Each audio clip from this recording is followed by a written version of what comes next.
What's going on, y'all? It's Luh Riq, and I'm off the record here with Journey Magazines. You already know what's going to happen. Let's do it. What's up, everyone? Welcome back to Season 2, Episode 3 of Off the Record with Journey Magazine. I'm Jewel C.Wells, and today I'm here with the one and only Luh Riq. Let's go! Thank you for joining us, Luh Riq. So we're going to get into a lot of hot topics today on his music and more. So I hear you're from Tampa. Can you tell us a bit about where you're from and how it's influenced your style of music? For sure. So I was born in Brooklyn, for real. I was born in Brooklyn. All my people is from Jamaica.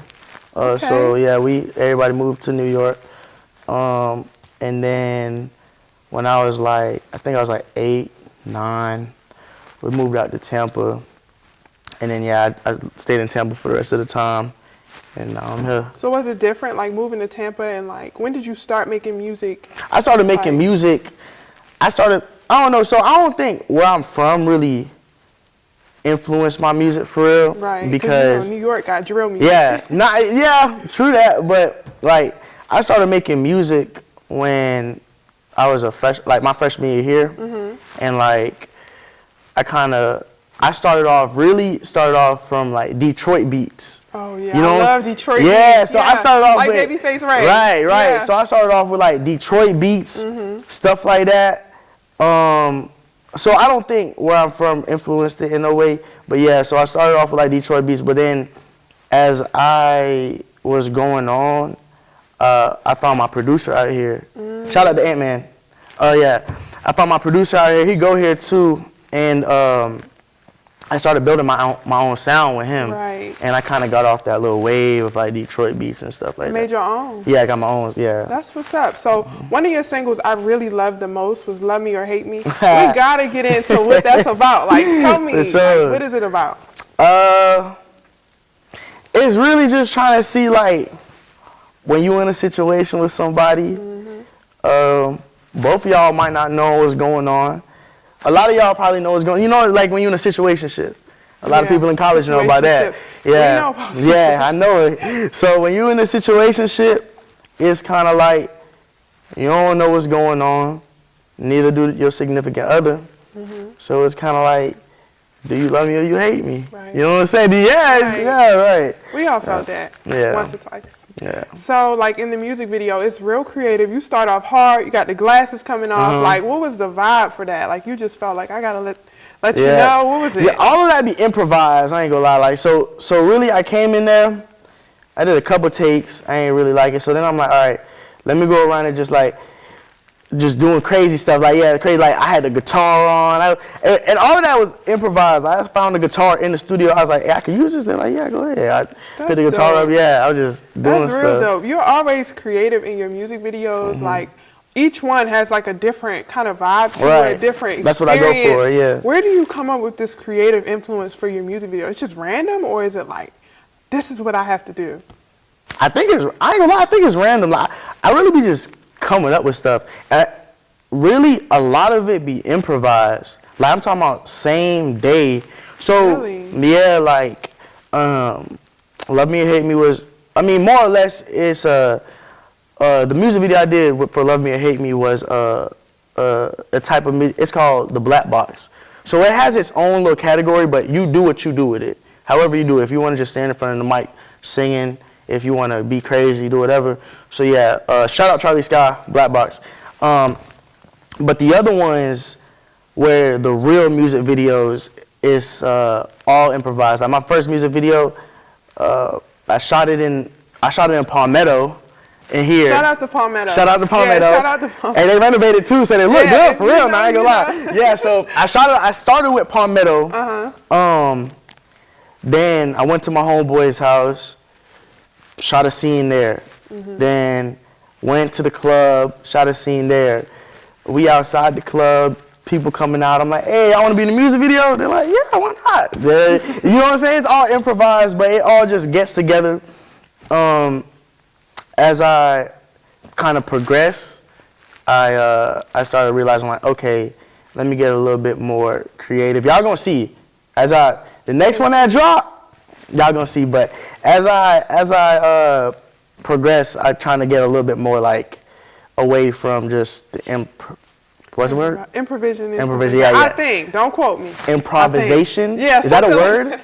We get it. Yeah, we get okay, it. for sure. Yeah. So what would you say to people at home who are wanting to start music, but they don't really have the creative direction, and they can't just like spontaneously be like, this is what I want to do. What advice would you give them to do for creating creative visuals? Like music videos? Yeah.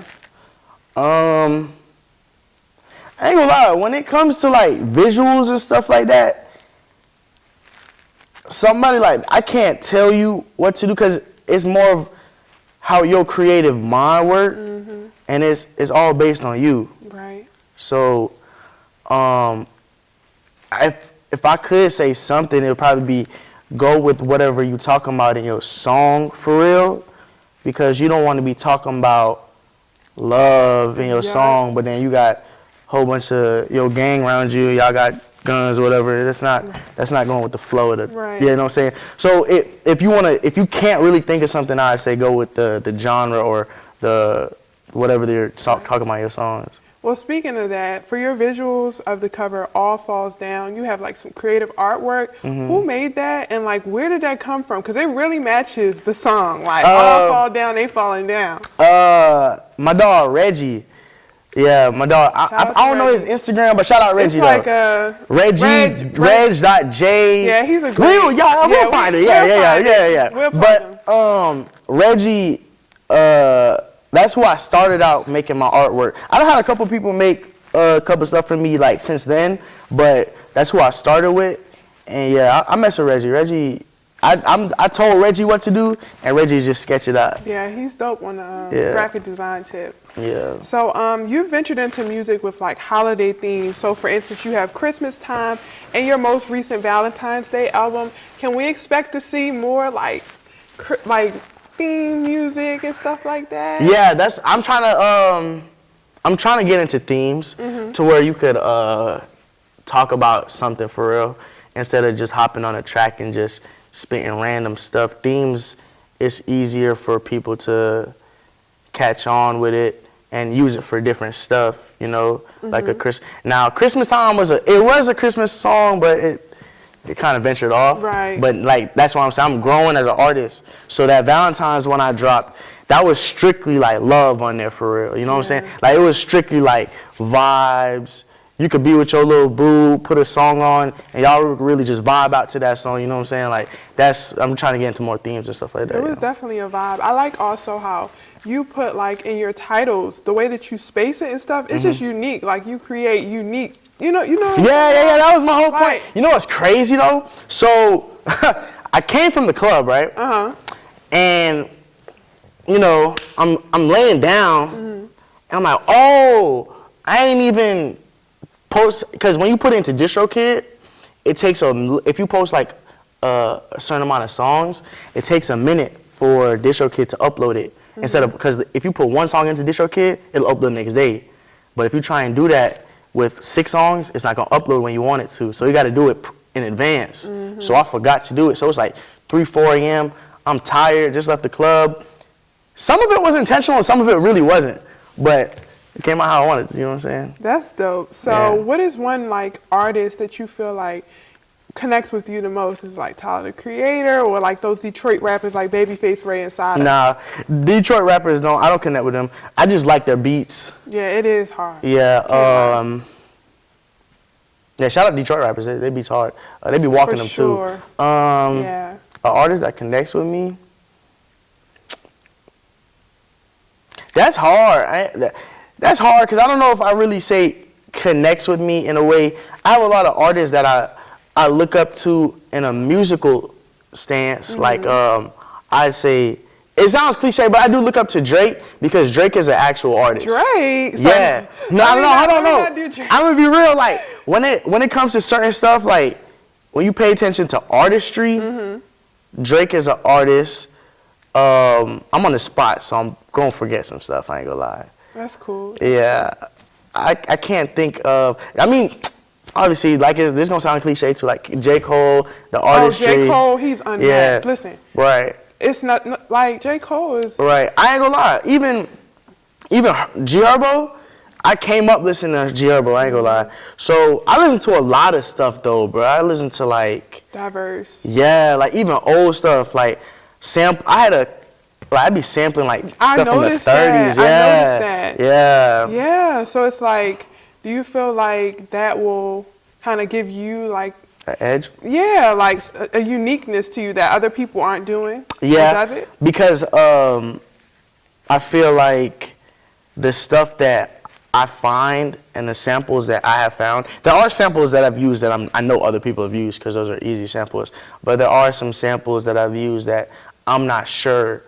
other people would have even heard about it or seen it, just because I've done like research. I've had classes on music. Right. Like I had a class here, like African American music and the history of it.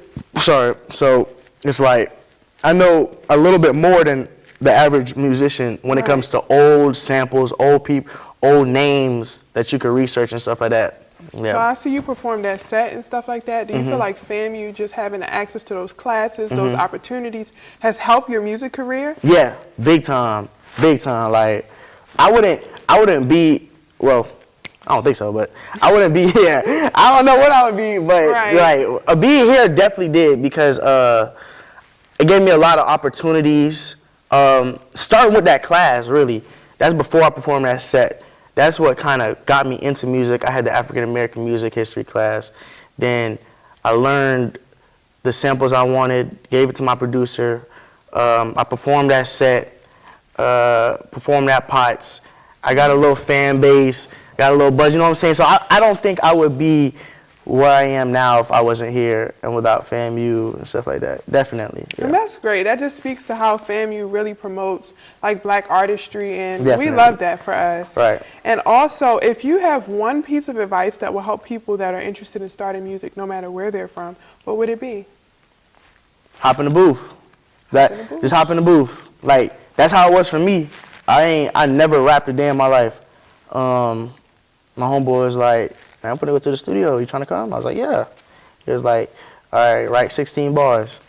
He gave me the beat. I wrote 16, and then I fell in love with my voice. That's what it was. Right. I fell in love with my voice on the mic, and then yeah, here I am now. That's really awesome. Well, thank you for joining us, Luh Riq. Thank you for I had a having great me. time, Yeah. and I'm sure they're going to love watching it. So I hope so. For those of you at home, thank you for joining Off the Record. We hope to see you for more, and you need to tune in for future episodes.